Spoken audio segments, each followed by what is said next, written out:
Alright, let's make some picks for week 2 of the NFL season.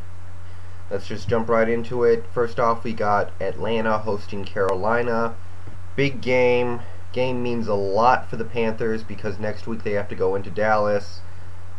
For Atlanta, it's a chance to really hop in the driver's seat of the division next to the Saints, depending on what the Saints do in their game.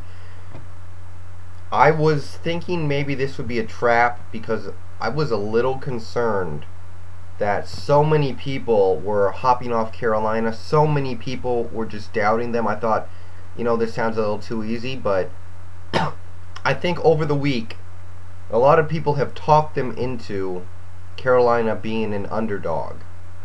Carolina being the hot underdog pick of the week. People are talking themselves into Jake Delhomme playing a decent game, and it's barely even an upset anymore. So, since everyone else is doing it, I'm going to go the other way. I'm going to stick with Atlanta. 11 confidence points. I just feel good about this one. Even if Jake hadn't come off those 2 terrible games, Atlanta at home, pretty good bet. Minnesota at Detroit. Now, I'm going to keep going against Detroit until they prove me wrong, and I'm going to keep being very confident in it. I don't think I got to say anything. 16 confidence points on Minnesota beating Detroit. Green Bay going to Cincinnati. I think Green Bay's offense really struggled last week. It finally got a big play at the end, but they had so many more tries at big plays in that Chicago game and couldn't hit. I say they hit some more of those this week. 10 confidence points in the Green Bay Packers beating the Cincinnati Bengals. Alright, then we have the Tennessee Titans hosting the Houston Texans. I think it will be a close game, but I'm very confident that Tennessee will win that close game. 12 confidence points in Tennessee beating the Texans.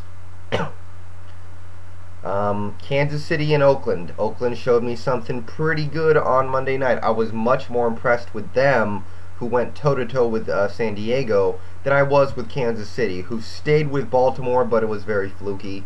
So I'm going to take Oakland to win on the road.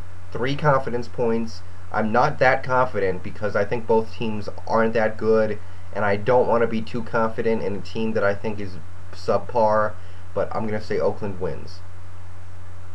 New England and New York, and I would love to take the Jets. I could see it happening. I wouldn't be amazed because, they did look very good week 1, and, New England was far from impressive. Plus, it's in New York, but I can't do it yet, guys. I'm going to have to see it. So, I'm going to say New England wins. 4 confidence points. I'll be rooting for the Jets. I could see them pulling it off, but I'm not ready to go there yet, guys. Not ready. Rookie quarterback, first game at home. I don't know. Philadelphia and New Orleans. If I hear Kevin Kolb is starting, I'm going to change this pick to the Saints. But right now I'm going to go with the Eagles. I'm assuming Jeff Garcia starts. 5 confidence points because I do think the Saints are good. But if I hear Kevin Kolb starts, I'm picking the Saints. Keep that in mind, because Kolb just gives them no shot. Or, if McNabb plays, that's... oh, man, I don't even know. I'll just stick with Philly unless Kolb plays. I think this is going to be a hell of a game, though. Washington and St. Louis. Yeah, I'm going to go with Washington to get their first win of the year. 15 confidence points. I'm going to keep picking heavily against these really bad teams until they show me something. So give me Washington 15 confidence points. Jacksonville versus Arizona. We got ourselves a West Coast team traveling to the East Coast, and that's all you got to tell me. Jacksonville, 13 confidence points. Arizona, if they lose this game, they need to reevaluate badly. They need to think about, are we going to bench Warner now? Are we going to look elsewhere with this? What are we going to do to change things up? If they lose this game, and I think they're actually going to lose badly, they got to reevaluate. Tampa Bay versus Buffalo. I think Buffalo's loss on Sunday night will just crush their soul, and they're going to be out of it for like a month. So I'm going to say Tampa Bay, who I think there were some silver linings to their loss last week against Dallas. I'm going to say Tampa Bay wins on the road, 9 confidence points. I think it could be kind of close, but I just have a feeling Buffalo has just been mentally defeated already. San Francisco versus Seattle. Like I said in my last video, I am going to take Seattle. I'm going to say 7 confidence points. I feel okay about it. I don't feel amazing or anything. I think 7 sounds like the right number. Yeah, like I said, it's going to be good. It's in San Francisco, so I'm expecting a good game, but I'm going to say 7. I'm going to stick with that. Pittsburgh at Chicago. I feel like I know how this game is going to go. It's going to be close all the way through. Going to be low scoring. You know, maybe 10 points for each team, 13 for one of them maybe. Cutler throws a lot of interceptions, blowing a lot of Chicago scoring opportunities, and you know, with like 3-4 minutes left, 1 of 2 things are going to happen.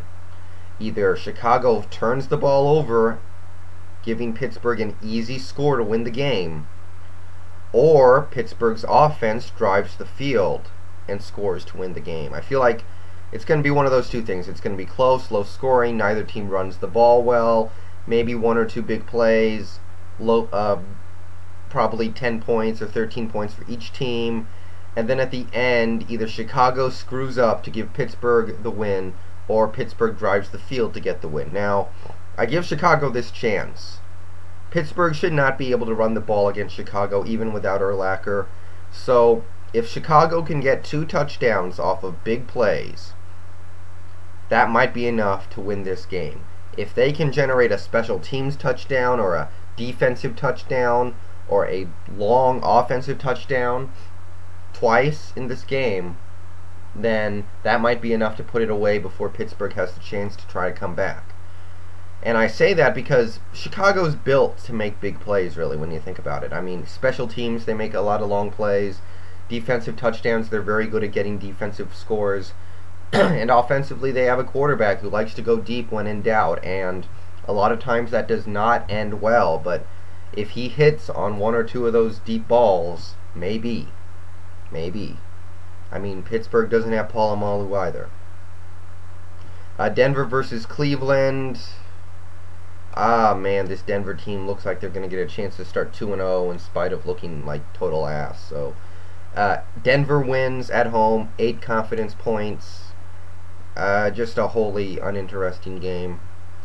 San Diego versus Baltimore. LT is not playing.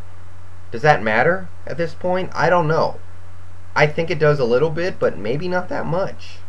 You know, I don't know what's up with LT lately. I might make a video in a few days just really talking about this LT thing, because I think it's just so weird that we're here at this point. So I'm going to say Baltimore wins, 2 confidence points. I'm not that confident yet because I think San Diego does have some talent, but their offensive line, I think, right now is in shambles with injuries. Really, their whole team is banged up. So I'm going to say Baltimore wins. On the road, I think, going to San Diego, I'm going to take a leap of faith there. 2 confidence points. That's one of my upsets this week. Dallas versus New York. Now, you know, I'm going to feel stupid after this game, quite possibly, because I'm going to take Dallas to win, 1 confidence point, because I have no confidence in that team. The only reason I'm really taking Dallas in this game, because I think New York's the better team. The only reason I'm taking Dallas is because it's the first game in their new stadium. And if they lose this game, I'm going to say to myself, you know, I watched the Thursday night game last year against the Ravens, the last game in their old stadium, and saw them blow it. So I should have seen this coming. If New York wins this game, I'm going to be like, well, I should have seen this coming. I watched that entire Thursday night football game where Dallas laid a dud on the field in the last game in their old stadium, so why should I be putting a lot of stock into them playing in their new stadium for the first time? But I'll take Dallas. Very low confidence, 1 confidence point, but I just think, I don't know. I couldn't justify this one to you, but this game means a lot on YouTube. It feels like if the Dallas Cowboys win, the Giants fans, who are all talking a lot of junk, going to come on here, going to have to eat some serious crow. Same for the other way. If the Giants win, the Cowboys fans are going to have to get on here and eat it. You know, and I mean, this trash talk has been building for 3-4 months now, so damn. Just damn. Whichever way this game goes, it's going to be epic on YouTube.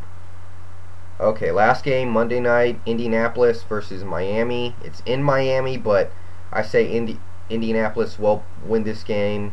I'm a little concerned because the number 2 receiver for the Colts will be a scrub because Gonzalez is out. It might be Hank Baskett, might be Pierre Garcon, and last time that happened, Manning against the Chargers had a scrub as his number 2 receiver and threw 6 interceptions, if you guys will remember that game. But I think they can handle Miami. Miami's offense is just having some serious problems right now. The only thing Miami can do to win this game is to just chew up time of possession with the Wildcat, just run the ball down their throat, and Pennington to chew them up on short stuff. If Indy can force a turnover, maybe 2, they should be able to run away with this one. Indy, 14 confidence points. Those are my picks for the week.